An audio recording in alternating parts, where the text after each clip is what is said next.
Selamat malam Tribuners, jumpa lagi bersama saya Mutiara dalam tayangan Lampung terkini di Tribun Lampung. Kami akan sajikan informasi teraktual dan terpercaya untuk Anda. Dan inilah Lampung terkini di Tribun Lampung selengkapnya. Ya Tribuners, berita pertama ini datang dari Kabupaten Pringsewu. Perampok menyamar jadi pegawai dan sekap 3 karyawati Alfamart Pringsewu sudah ditangkap. Polisi meringkus pelaku perampokan di Alfamart Pringsewu. Kasat Reskrim Polres Pringsewu, Ibtu Maulana Al-Haki mengatakan pelaku berinisial AKS berusia 25 tahun, warga Kelurahan Pulau Merak, Kecamatan Cilegon, Banten. Pelaku ditangkap TK 308 Polres Pringsewu di sebuah rumah indekos di wilayah Kecamatan Wai Halim, Bandar Lampung pada Kamis 14 Desember 2023 malam. Pelaku terlibat pencurian disertai dengan kekerasan yang terjadi di Alfamart Pekan Wargomulyo, Kecamatan Pardas, Sukapringsewu pada 31 Maret 2023 silam. Penangkapan pelaku ini berlangsung tanpa perlawanan. Maulana menjelaskan tersangka mengaku melakukan aksi curas yang sempat menghebohkan tersebut.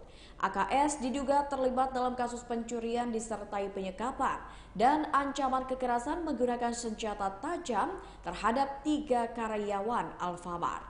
Dalam peristiwa tersebut, pelaku berhasil membawa kabur uang tunai senilai 8 juta rupiah dari dalam brankas.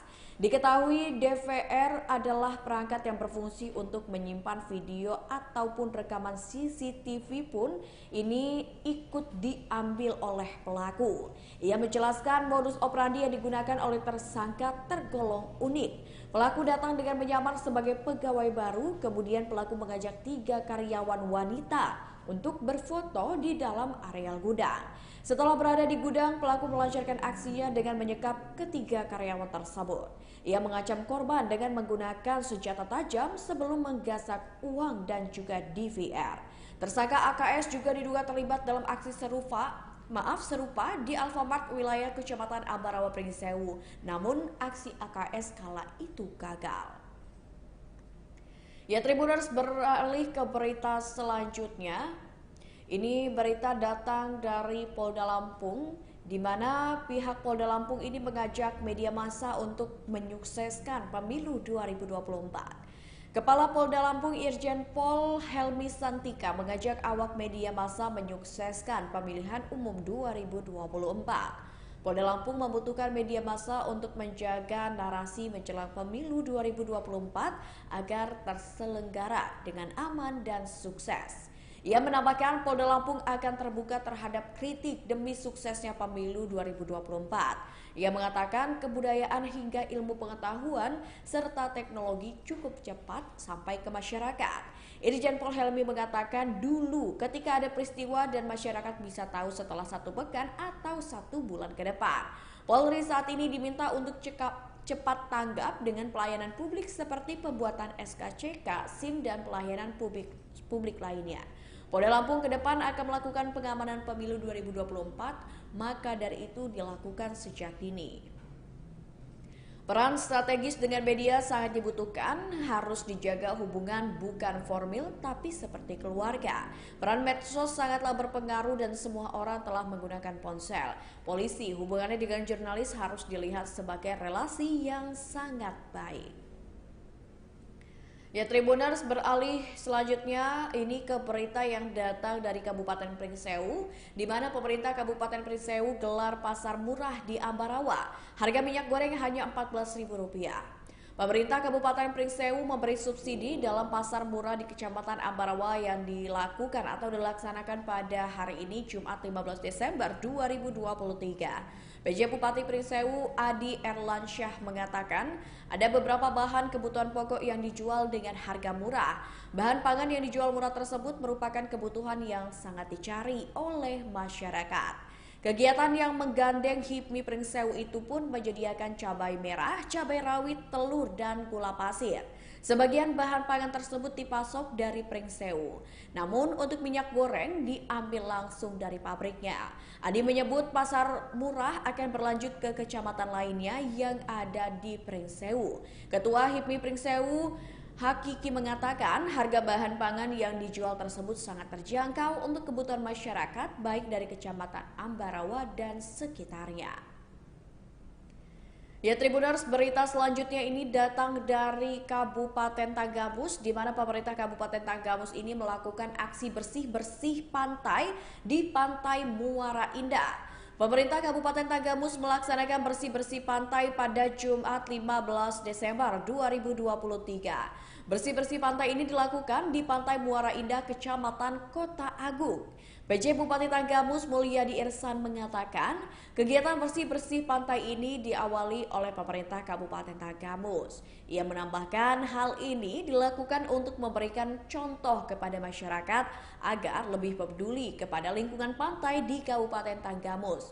Ia mengatakan kedepannya kegiatan ini akan terus berlanjut di pesisir pantai. Pihaknya pun akan bekerja sama dengan komunitas untuk melakukan kegiatan bersih-bersih tersebut. Tak hanya itu saja, pihaknya juga akan menggandeng anak-anak sekolah dalam aktivitas pembersihan pantai. Hal itu dilakukan agar para anak-anak dapat peduli dengan pantai. Ia mengatakan hal tersebut dikatakan karena saat ini cukup banyak sampah yang bertebaran di bibir pantai. Ia pun mengimbau kepada masyarakat untuk tidak membuang sampah sembarangan. Tambahnya, untuk masyarakat yang tinggal di hulu sungai untuk tidak membuang sampah di aliran sungai karena jika musim hujan datang, air sungai ini akan membawa sampah ke pantai, khususnya Pantai Muara Indah. Berita selanjutnya ini datang dari Kabupaten Mesuji, Tribuners, di mana petani di Mesuji ini kesulitan mencari bibit singkong di musim tanam. Petani singkong di Kabupaten Mesuji mengalami kesulitan untuk mendapatkan bibit singkong pada Jumat 15 Desember 2023. Hal tersebut terjadi saat memasuki musim tanam di akhir tahun 2023. Pasalnya, yang sebelumnya bibit singkong didapatkan secara gratis dari hasil panen sebelumnya. Untuk masa tanam saat ini, sejumlah petani singkong di Kabupaten Mesuji cukup kesulitan mendapatkannya. Menurut salah satu petani singkong di Desa Talang Batu, Kecamatan Mesuji Timur, Nyoto, sulitnya mendapatkan bibit singkong saat ini karena sebelumnya terjadi musim kemarau.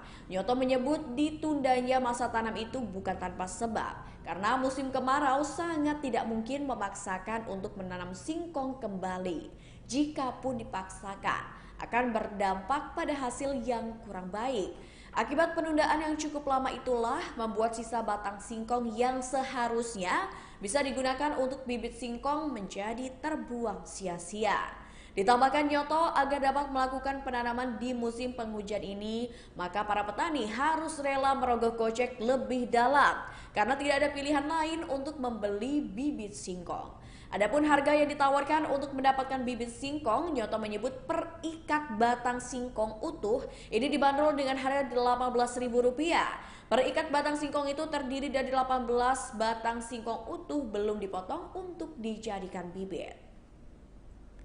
Ya, Tribuners, beralih ke berita terakhir ini datang dari Tribun Lampung, di mana puluhan mahasiswa dari Uniski belajar jurnalistik di Tribun Lampung.